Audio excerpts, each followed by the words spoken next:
So the first problem says the school auditorium has 25 rows and 52 seats in each row. How many seats are there in all? So a big clue that you know you need to multiply is because it's asking how many in all.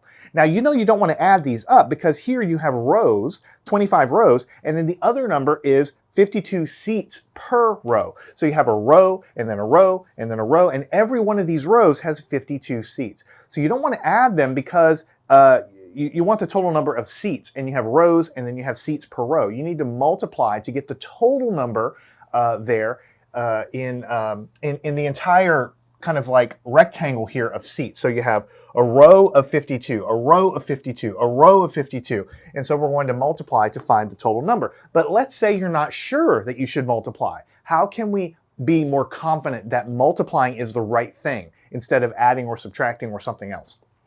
And here's what I want you to do. I want you to start with the first number that you're given in the problem. I want you to write down that we know that we have 25 rows. Right? And then under that, we're going to draw this horizontal line and then this vertical line. This is going to be the same way we did unit conversions. You know, when we go from inches to feet or meters to kilometers or something like this, we did this before to decide if we should multiply or divide or do something else. Here, we're going to set it up. It doesn't look like this is a unit conversion problem, but we can use the same tools. And we use it all the time in other math classes like physics and even other classes. I don't want to get into it, but we use this a lot. And so I want you to learn it here. We write down that we know that there are 25 rows. What else do we know? 52 seats in a row. Another way of saying that is 52 seats in every one row. So we have a conversion factor here. We have 52 seats per one row. That's what we're saying here. And we want to write that down in such a way that we cancel. So we want to say that we know that we have 52 seats in every one row. Now, we could have written it flipped upside down with the 52 on the bottom and the 1 on the top, but as we've learned in the past, we're going to write it this way because now we have, anytime you have something on the top like rows, it cancels with rows on the bottom. So you see, if we take the 25 and we multiply by the 52 and then we divide by 1, but dividing by 1 does nothing. It doesn't change anything. Then what we're going to get is what is left over, which is the number of seats. The problem says how many seats in all. So because these numbers are on the top, you know that you have to multiply. Even if you're not totally sure what to do, you have to multiply because that's the only way that this cancels. So the tools that we have learned for unit conversions in the past to go from inches to feet, we did it exactly the same way as this, but I'm trying to show you that using that same method can help you solve problems that don't have anything to do with unit conversions. And that's how we solve a lot of problems in other math classes down the road that we'll get to later as well. So let's go ahead and crank through this. We know that we have 25 rows, and we know that we have 52 seats in every row. Right? And so we want to multiply. So we cover up the 5. 2 times 5 is 10. So we put a 0, carry the 1. 2 times 2 is 4, plus 1 is 5. Okay, now we're done with that. We need to multiply by the 5, so we drop a 0. 5 times 5 is 25. 5, carry the 2. All right, 5 times 2 is 10. We don't add this. This is from before. We have 10 plus 2 is 12. So we put the 12 here, and now we need to add these numbers. And the final number that we get a 0 right here. This 5 plus 5 is 10, so we carry a 1. 1 plus 2 is 3, and then we have this. So we have 1,300, and what is the unit here? Well, the only unit left is seats because the rows canceled away because really everything on the top is divided by everything on the bottom. So you can think of rows dividing by rows. Anything divided by itself is just 1. So the rows didn't just disappear, it's just that they divided away. Let me ask you a question. What is 3 divided by 3? It's just 1. What is 10 divided by 10? It's just 1. What is 1,000,000 divided by 1,000,000? It's just 1. What is 347 divided by 347? It's just 1. What is a row divided by a row? It's just 1. So it's not that they just magically disappear like poof, magic. It's because they divide away. And of course, we're also dividing by 1, but that doesn't do anything. So all we have to really do is multiply. And the answer we get is 1,300 or 1,300 seats. Seats is the only unit left. So all you have to do is arrange this table conversion in such a way that the only unit left is what you want to calculate. So now that we've done a lot of talking for problem number 1, the rest of the problems won't require nearly as much. But we're going to do it every time because it's going to help us understand what to do. Problem number 2. If each bag of grain contains 1,225 grams of grain, how many grams of grain are in 8 bags? All right, so every bag contains 1,225. So if we only had one bag, it would have 1,225 grams. If we had 2 bags, we would have to double the amount of grams. If we have 3 bags, we triple the grams, but we have 8 bags. So we're going to multiply by 8. So we know we have to multiply logically. Now let's write it down as a unit conversion. We can pick either of these numbers to start with. We know we have 8 bags, so let's just write 8 bags. Literally, you just write 8 bags. It says right in the problem. There are 8 bags there at the end of the problem, so you just write it down.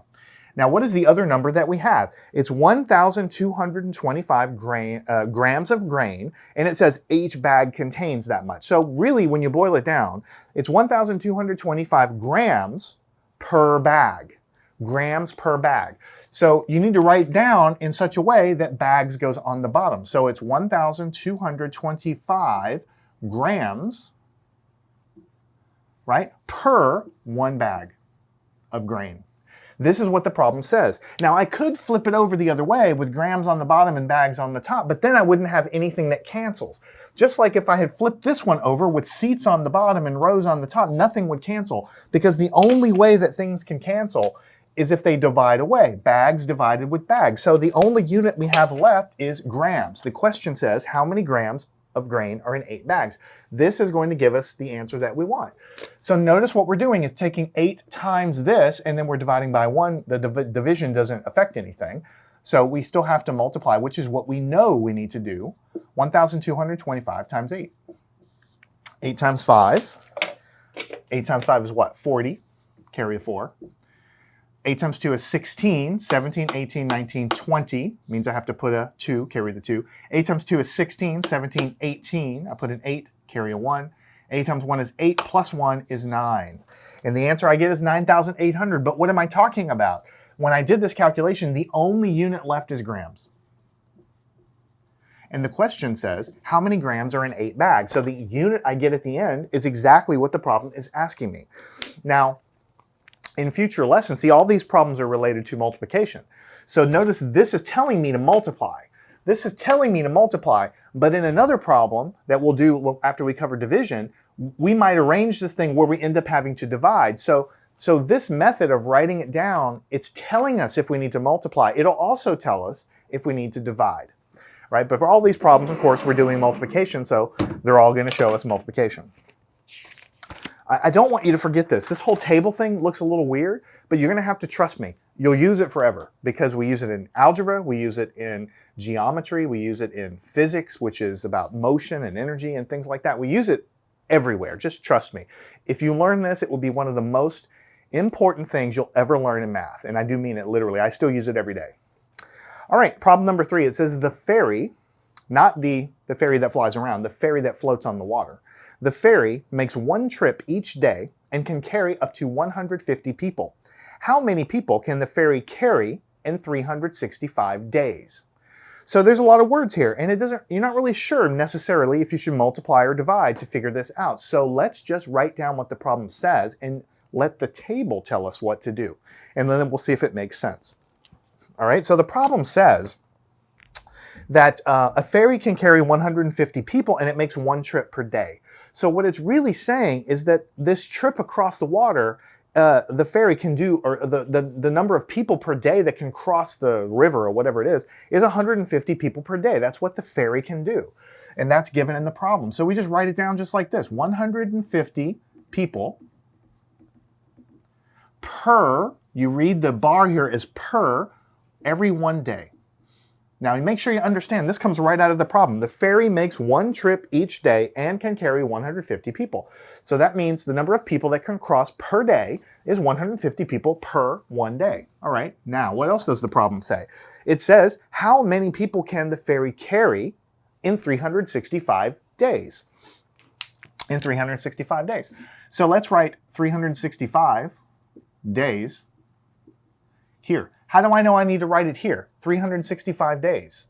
Well, because this is the only way that days will cancel, and the unit that I have left is people. See, in all these other calculations, the unit that was over here is the one at the end, but I'm trying to show you that it doesn't really matter. I can write it like this, or I'll just write the whole thing over again. Let's say I started with 365 days. 365, I'll just write it as day. And then we read the problem and we say, okay, 150 people can cross per day. 150 people, I write it as PPL, per 1 day. You see what's happening here is days will still cancel with days. It doesn't matter what you start with in the table. Everything is going to be the same. 150 times 365, 365 times 150. You're going to get the same answer. You're dividing by 1 in both cases because everything on the bottom you divide by that. But you're dividing by 1 doesn't do anything. So it doesn't matter what number you start with in the table, just cancel it, and whatever unit is left over, notice people is the unit left over in both cases. So let's multiply. Let's take 150 people, or 150 people per day can cross 365 days. And when you think about it, this makes sense because we're saying every day 150 people can cross. So we have to multiply by 365 of those days to get the total number of people. All right, so let's crank through this guy. 5 times 0 is, skip down a little bit, 0. 5 times 5 is 25, so do a 5, carry a 2, right? 5 times 1 is 5, plus 2 is 7, so we'll put a 7 right here.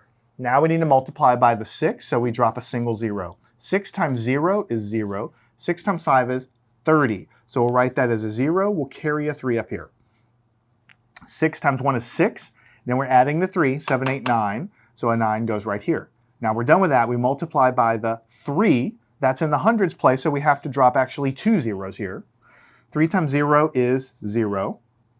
3 times 5 is 15, so we'll put it as a 5. We're going to carry a 1, put it way up here, I guess. And then 3 times 1 is 3, plus this 1 is 4. Now we have to add all these numbers together. The zeros add to 0. 5 is going to go here. 7 is going to go here. 9 plus 5 is 14, carry the 1. 4 plus 1 is 5. Let me double check. So we put a comma right here. 54,750 what? What are we talking about? Just read your table. The only unit left is people. People in each, no matter how we wrote it. So it's 54,750 people. And that is exactly what the problem asked us for. It says, how many people can the ferry carry? I can't stress enough to you how useful this is. I mean, when we get into much more complicated problems, maybe we have to multiply and divide. This table is going to tell us exactly what to do, and you won't have to guess. You won't have to worry about it. You'll know what to do because it can only be done one way when you do it this way. All right, problem number 4. We only have 2 more problems. It says, there are 416 students going on a field trip, and each student contributed $15 for transportation and food. How much money was collected in all? Now we know we're going to need to multiply. It says how much money in all. And we know that there's 416 students and every one of those students gave $15. So we have to multiply to get the total amount. But let's say you weren't sure. So then we write down this little table. We can pick either one of these numbers. Let's start with the 416. We know that there are 416. What does the problem say? 416 what? Students. Those are the people going on the trip. Right? And then we read the next problem. It says each student contributed $15. So really what you're boiling it down to is it's the conversion factor, sort of, is $15 per student. That's how much money everybody gave, $15 per student.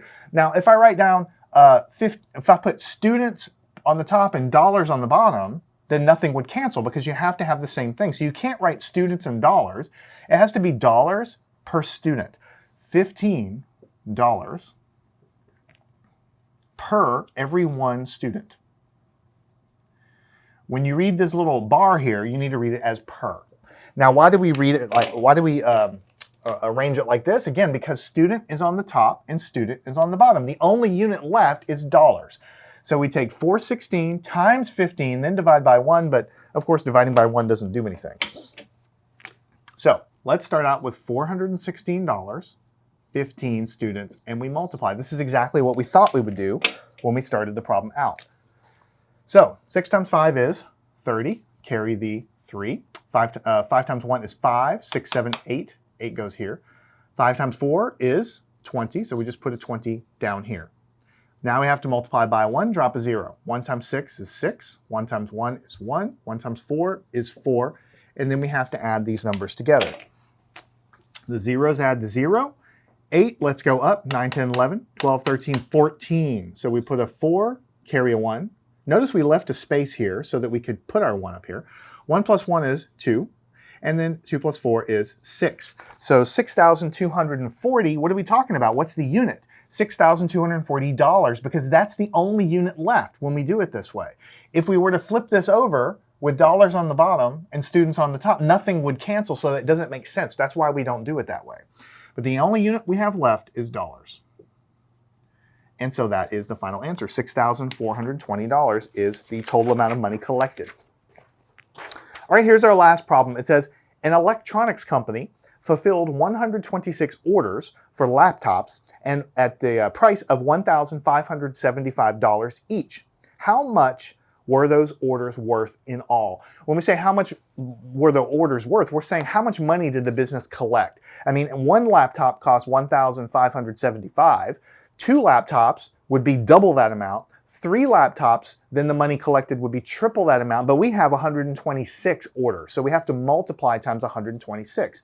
So we know we need to multiply, but let's set up our little table to make sure. It says 126 orders for laptops. So we can write this as 126 orders. We can write the word laptop if we want, but I'm just going to put that there's 126 orders.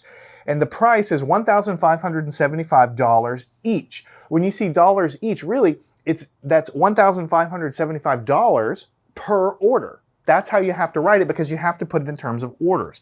So it has to be $1,575 per every one order. That's what the problem is telling me. Now, I could flip it over, put dollars on the bottom, but if I do that, nothing will cancel, so that doesn't make sense to do. It only makes sense to arrange it like this because orders will cancel with orders. So this is telling me that I need to multiply these numbers, even if I'm not sure. I multiply this, and of course I divide by 1, which doesn't do anything at all. All right? So what I'd like to do, since I think this multiplication is going to take a little time, is let's go over here. 1,575, 1,575, and we're going to multiply by 126. 126. And we're going to multiply these over here. All right, so we start here. 6 times 5 is 30. 0, carry a 3. 7 times 6, 42. Then we go up, 43, 44, 45. Put a 5, carry the 4. 6 times 5, 30, plus 4 is 34. So I put the 4 here, carry a 3 for 34. 1 times 6 is just 6, and I have to add 7, 8, 9. So the 9 will go there. So I have 9, 4, 5, 0. Now I have to multiply by 2, so I drop a 0. 2 times 5 is 10, 0, carry a 1 here. 2 times 7, 14, I add this one for 15. I have to put a 5, carry a 1 here. Now 5 times 2 is 10, plus 1 more is 11. So I put a 1 here and I carry a 1 here. Now I have 2 times 1 is 2. Then I have to add 1 more to make 3. So I have 3, 1, 5, 0, 0. I'm done with that. Now I have to multiply by 1, but I have to drop 2 zeros because the 1 is in the hundreds place. 1 times 5 is 5. 1 times 7 is 7. 1 times 5, again, is 5. And 1 times 1 is 1. And then I'll just put a plus sign right here. We need to add all these numbers together. All right, the zeros add to 0. The 5 adds with those zeros to give me 5. And then I have 10 here. 5 plus 5 is 10. And then I have 14. So I'm going to put a 4. I have to carry a 1. Notice I ran out of space. I was getting sloppy here, and I didn't leave enough space here. So it's very hard to read that. So actually what I'm going to do, instead of putting it there, I'm going to erase this little bar. I'm going to put the 1 right above it. It's very sloppy. I should have had it written down a little lower. The 9 plus 1 is 10, so I have 10 here. This 10 plus 7 is 17, and then 1 more makes 18. So I'm going to put an 8, and I'll carry another 1 over here. 5 plus 3 is 8. 1 more is 9. And then 1, there's nothing above it, is just a 1. So let me double check. 198. 450. So 198,450 what? The only unit left is dollars. Everything else is gone, so it's dollars. So $198,450, that's how much money you take in if you sell 126 orders and every order is worth $1,575. So in this lesson, every problem required multiplication. So it's a little bit easier because we know what we're going to do, but I wanted to put it all together like this so that you can focus on really writing all of our problems like this. Because in the future, you're going to be given a problem, you're not going to know what to do. And you might be panicking a little because you're not sure if you should multiply or divide. If you're not sure, then just write it down. Just write it down and cancel these units in this way, and you will always get the right answer for every problem. You'll always know what to do, I promise you, and you'll use it forever and ever and ever. So practice these yourself. Follow me on to part 2. We'll get a little bit more practice with multiplication word problems. Learn anything at mathandscience.com.